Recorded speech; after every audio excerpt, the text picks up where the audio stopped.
Hello again. This is Traditional Muzzleloader. My name is Steve Sells. Our topic today is cleaning and maintenance of the Flintlock. I'm going to show you how I clean my Flintlock guns, how I disassemble the lock for a thorough cleaning, how to lubricate it properly, and how to reassemble the lock. Now, I'm not going to tell you that my way is the only way of doing it, but I will say this. I just don't have misfires and hang fires that seem to plague so many Flintlock shooters. So what I'm doing is working well for me with my guns. Now there are issues other than cleaning and maintenance that affect the reliability of the Flintlocks, but I'm not going to go into those today. We're just going to address cleaning and disassembly, reassembly of the lock. We will address those other issues in future videos. When I clean my rifle after an event, when I'm through shooting for the day, I prefer to remove the lock. Now some folks will plug the vent with a toothpick to prevent the cleaning solutions and the fouling from running into the lock mortise and staining the finish on the stock. But I find that I get good results by removing the lock before I start cleaning the barrel. Now, I like to use this flush tube that's designed for Flintlocks. It has an O-ring that fits over the vent, and the little clamp attaches to the flats of the barrel to hold this in place. Now I use a little patch of leather to prevent this clamp from marring the finish on my barrel or on my stock. But with this installed, the weighted end can go into a jar or a can to catch all that wet fouling, and you can even use soapy water with this by pumping the solutions up into the bore with a wet patch on your jag.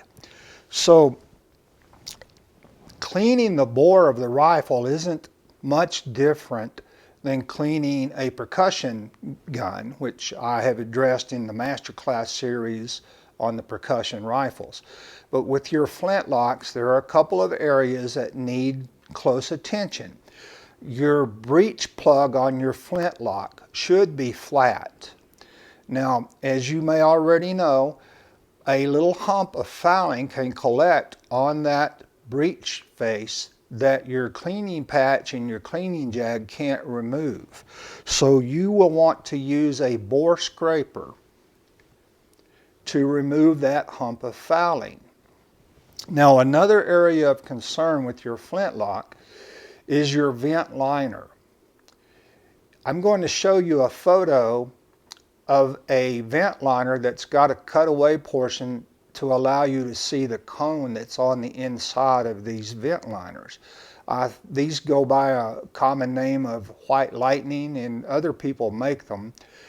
But there's good and bad about this type of vent liner. The good thing is that coned area will allow your main charge to come into close proximity to the priming charge in the pan. Now this makes for quick ignition because it allows those hot gases from that priming charge to ignite that main charge much quicker. But the problem with that cone is it will collect fouling. And a cleaning patch on a jag just doesn't wipe it all clear. So over time that fouling collects and it mixes with the oils and the cleaning solutions, and it leaves a wet crud inside the cone of that vent liner. And after some period of time, the pressures from firing the gun will blow that fouling back into the pan, and you will have an obstruction in your vent that prevents the priming charge from igniting your main charge. And this is one of the big causes of hang fires. So to prevent that, I keep that vent cone clean by using a plastic bristle brush on my cleaning rod. Now I prefer the plastic bristles. They're a little stiffer than the phosphor bronze bristles, and they will spring back into place after you have cleaned your bore with them. So I put this on the cleaning rod, I run it down into the area next to the vent, and I turn it clockwise so the brush won't unscrew from the rod. And those little plastic bristles will brush out all of that fouling, and then you won't have anything there to cause hang fires or misfires. Now, once I've got the bore of the rifle clean, I make sure that I check for any moisture that could have gotten into the lock recess. I take a damp cleaning patch and I wipe all the fouling off of this area and off the outside of the barrel. The lock, I will take that same cleaning patch and I'll wipe all the fouling that I can off of the lock inside and out with that cleaning patch. Pay especially close attention to this area of the frizzen where it pivots on its retaining screw. That area will collect a lot of fouling, and that fouling can mix in with the oil that you've used for lubrication, and that will gunk up and slow down your frizzen, which affects the speed of your lock. Now, I would put the gun back together, of course, wipe things down with oil so that we don't have any rust get started. And then that rifle is ready for shooting the next day. Now, when I get home after the event, I will check the bore with a couple of clean, dry patches to make sure I removed all the fouling. And I will take my lock and I'll hold it under the hot water faucet over the sink, and I will brush the fouling out of the little nooks and crannies with a plastic bristle brush, or you could use an old toothbrush. Be very observant of this area where your frizzen rotates. Be sure you brush all that fouling out of that area. Now, the heat from the hot water will heat up the metal enough that once you've got your lock all cleaned, it will dry quickly. And then I'll go back and lubricate it liberally. I use oil on the rotating parts, grease on the sliding parts, and I'll let the lock set out in the air for a little bit to make sure that that oil has penetrated all the nooks and crannies and that the lock is thoroughly dry. Then wiping off the excess oil, I will put the lock back in the rifle and it's ready for the next shoot.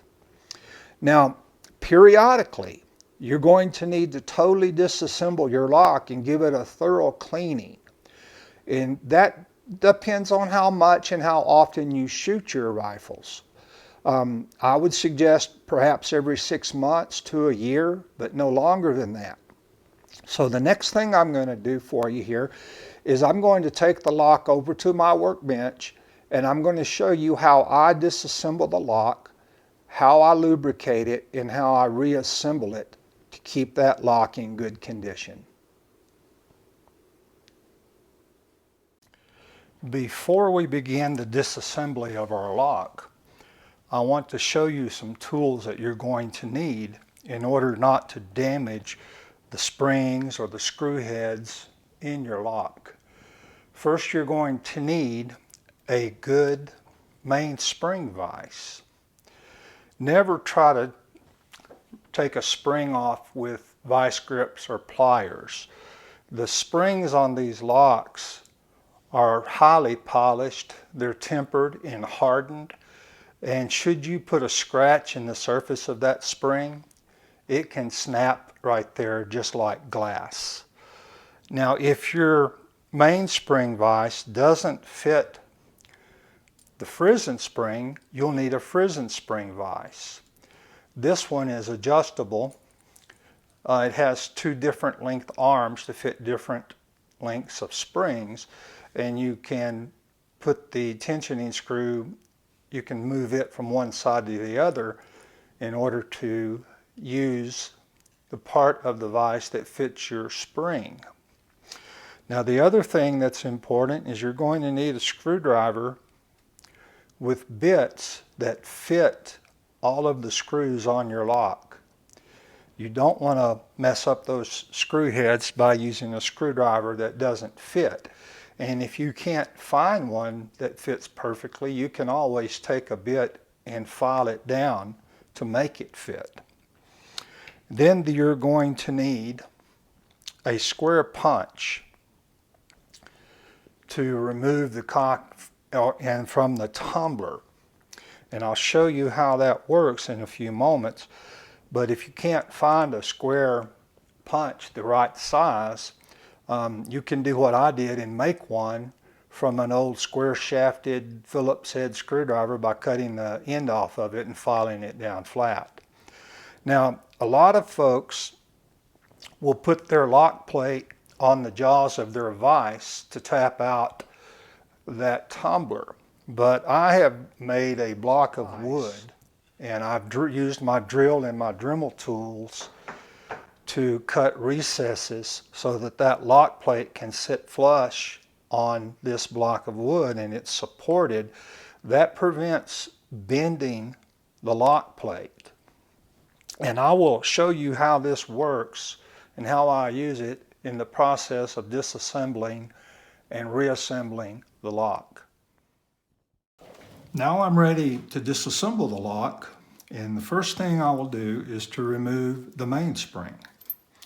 So I'll put my vise positioned so that the little arms on the vise are resting against the farthest parts on the bottom of the spring, and with the cock in the down position, I will put enough pressure on that spring to relieve any tension on the cock. Now you don't want to do this with your cock in half cock or full cock, but all the way forward.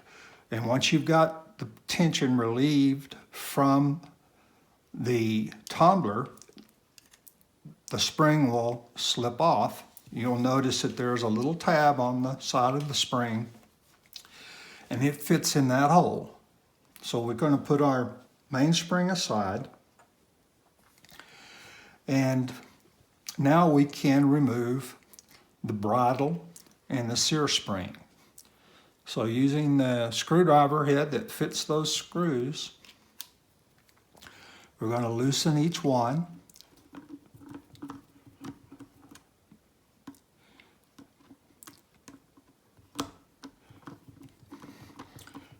And next I'll loosen the screw that holds the sear return spring.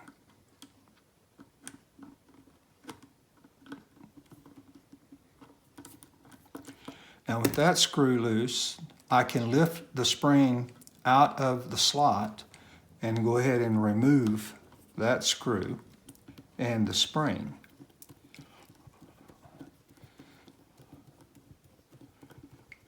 Now it's a good idea to keep these screws together with their parts so you don't mix them up. Okay, the next screw I'll take out is the sear screw.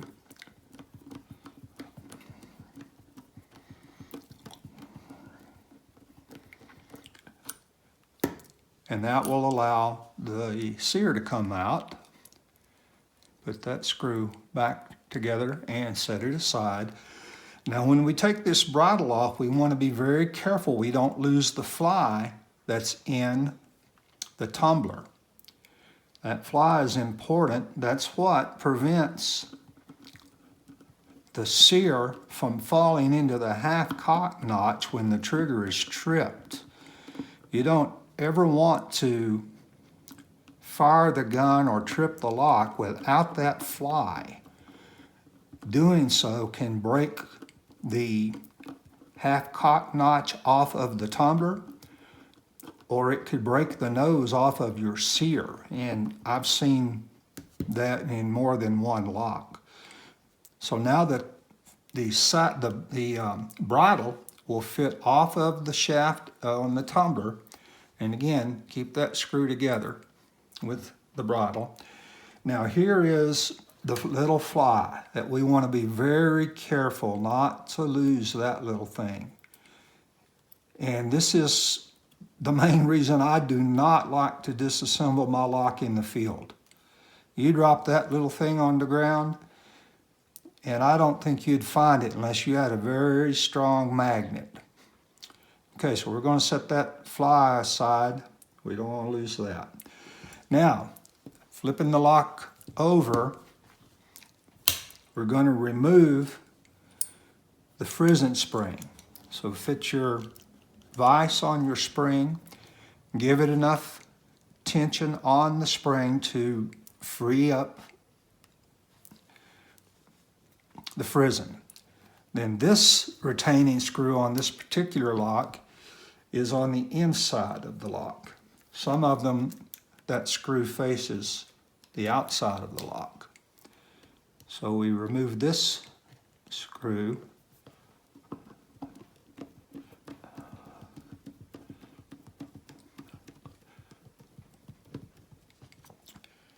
and that will allow our frisson spring to come off the lock. And you'll notice that just like the mainspring, there's a little tab that goes in this hole and holds that spring in place. Now we can remove our frisson. And again, this one happens to have the screw head on the inside of the lock, and some will be on the outside.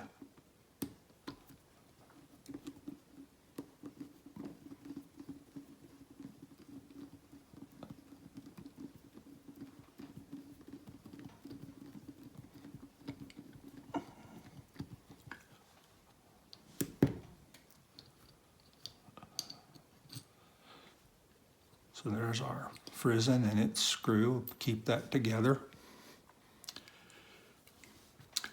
Now, a lot of locks will allow you to remove the pan, and this one does.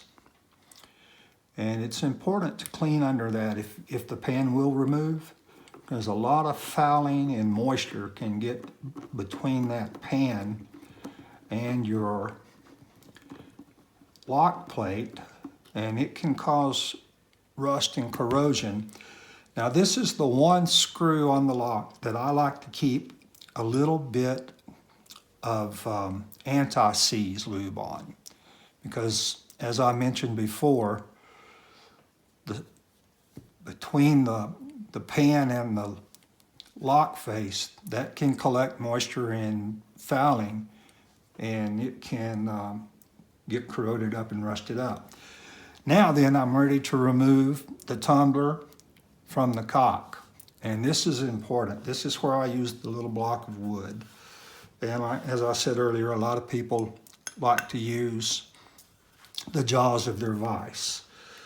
Now, the first thing is to remove this retaining screw.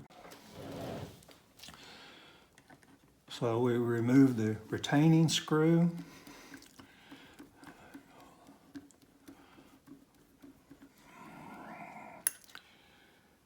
And you will notice that the little grooves that I've drilled, the little holes I've drilled out and dremeled out, allow that lock plate to sit flush. So using my little square punch, and the reason to use a square punch is you don't want a punch that will go down in this hole and mess up the threads of that screw. You also don't ever want to try to pry that cock off with a screwdriver or anything else, because that's a very tight press fit of the cock or the hammer of a percussion gun onto the square shaft of the tumbler. And it's important to maintain that tight fit. If you start prying on it with the wrong tools, you could damage that, and then you're going to have a lot of wiggle movement in your cock, or your hammer won't fit. So using the square punch on a hammer, just tap it free like that. And now you can see how I have the square punch where it will fit inside the square hole, but it rests on top of the square shaft on the tumbler and doesn't go down inside that round hole to mess up the threads. So now our lock is completely disassembled. And you can clean all the little parts with whatever cleaning solutions and patches you like to use.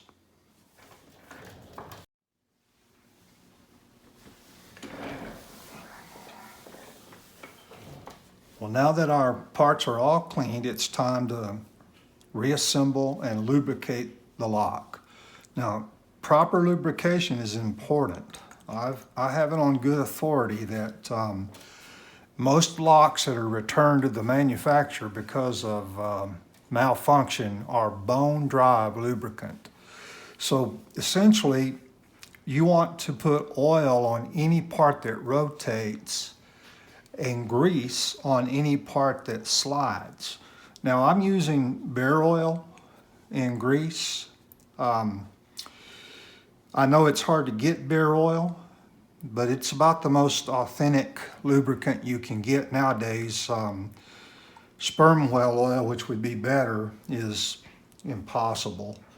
Bear oil you can still get if you happen to know someone who hunts bear or have a resource for that product. So the first thing we're going to replace is our tumbler and our cock.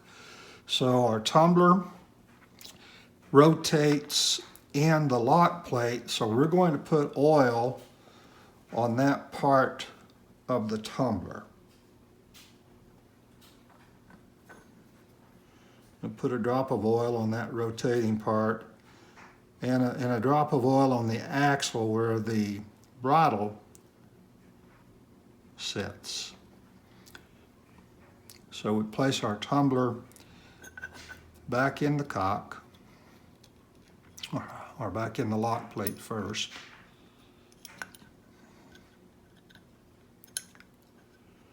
And then I have drilled a small hole in this block of wood for that axle to sit. And then we're going to put our cock back on, and we're going to check the alignment, make sure the cock is in the full forward position when the tumbler is forward. And then using our hammer, we're just going to drive that cock back down on the shaft and replace our retention screw.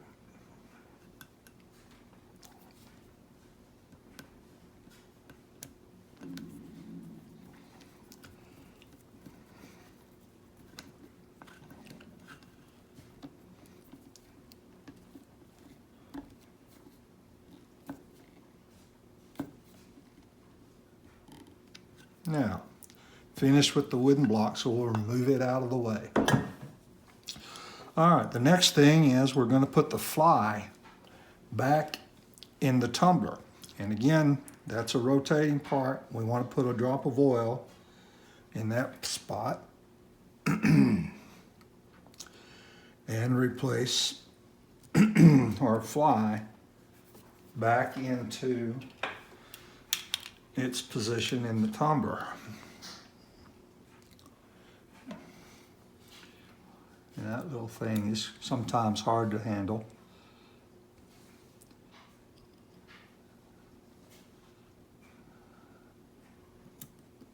All right, there it is. Now, our bridle goes back on. And once again, it's a good idea to put some oil on that shaft.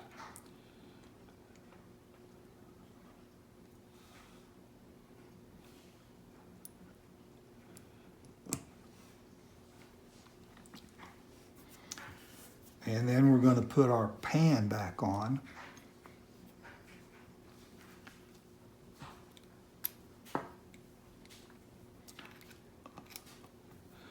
And it really wouldn't be a bad idea to put a little bit of grease on that surface just to keep moisture and fouling out of there.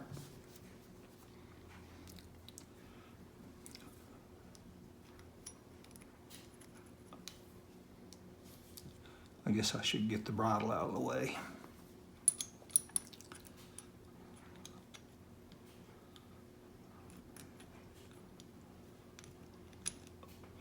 Okay, our pan's back in position, and this is the screw that I put a little bit of anti-seize on.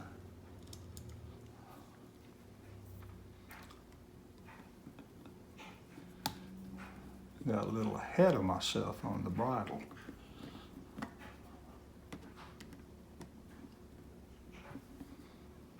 Okay, there our pan is back on in place. Now the bridle can go on, and I check, make sure, yep, my fly is still in place. Bridle goes on over the pan and the tumbler. Get that screw started. And then we want to put our sear back in. Now this, the sear pivots on the shaft of this screw, so again we want to put a little oil on that.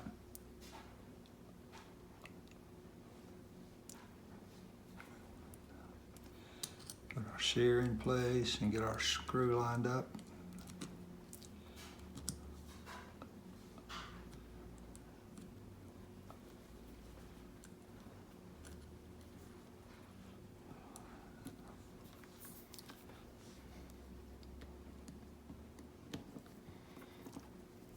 Just get that screw started. Now the next thing is we're going to replace our sear spring. Now this spring has a tab on the side of it right here that fits into that groove. And since that spring slides on the sear, we want to put a little grease on that sear in that area, and a little grease on the part of the spring that contacts the sear. And then a little drop of oil on the shaft of the screw.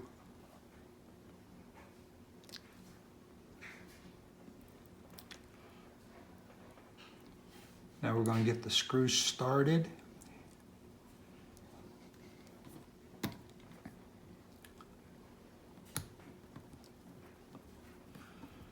And before we tighten it down, we'll pivot the spring around and put that tab in that little groove. Now we can tighten the sear spring down.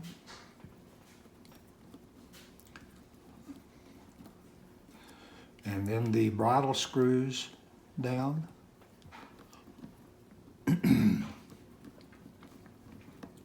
Now we don't want to over tighten these screws for a couple of reasons. One, we don't want to bend the bridle, but we also don't want these screws to bind the moving parts in the sear and the tumbler.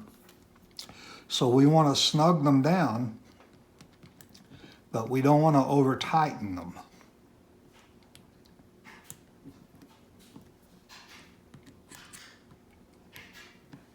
Okay. So there's our tumbler, our sear, our fly in the tumbler, and the bridle, all placed back in their proper location and lubricated properly. So the next thing is we can go ahead and put our frizzen back in place. Now the frizzen screw has a shaft where all of this rotates.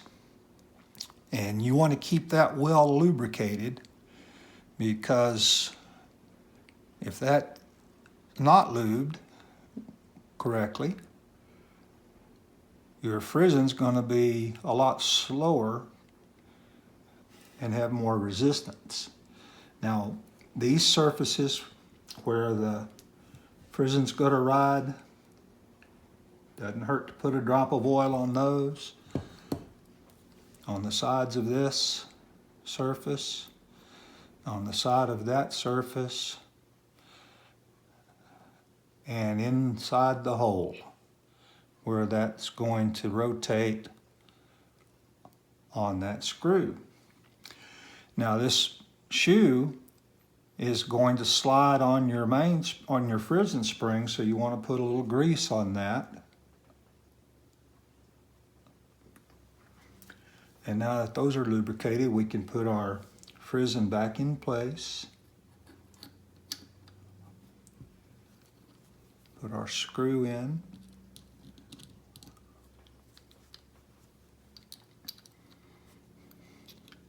And again, snug it down, but don't over tighten it.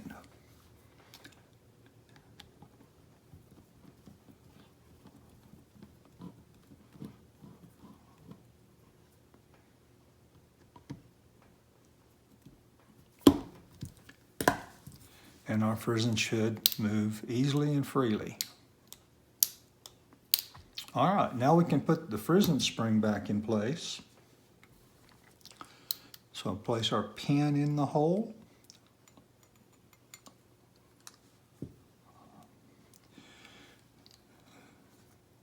Return our screw back into its place. Again, be sure to use the proper size bits for each of the screws.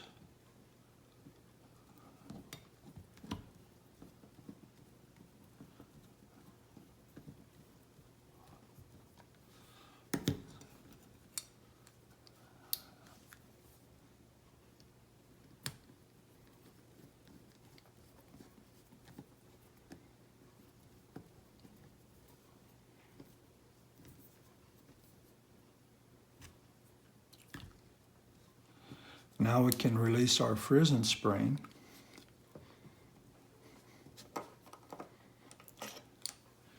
And put a little grease on top of the spring where the frizzen shoe slides. And you may have to use a toothpick or a little straw to place that grease where it needs to be.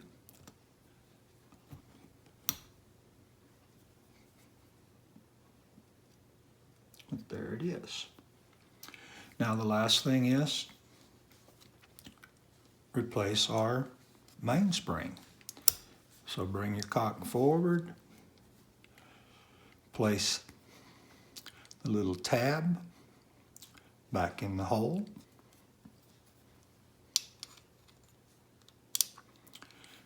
And let's see, we want to put a little grease on that arm. And a little bit of grease in the arm on the tumbler where that spring arm rides. Spread it around.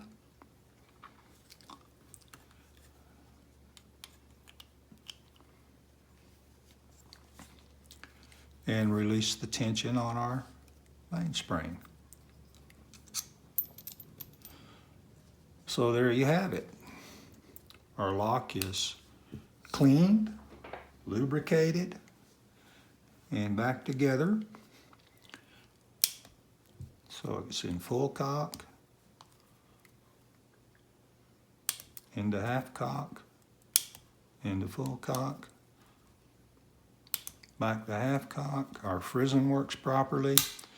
So the only thing left now is to wipe off the excess oil and grease, clean off the fingerprints, and return our lock to our rifle. So there you have it.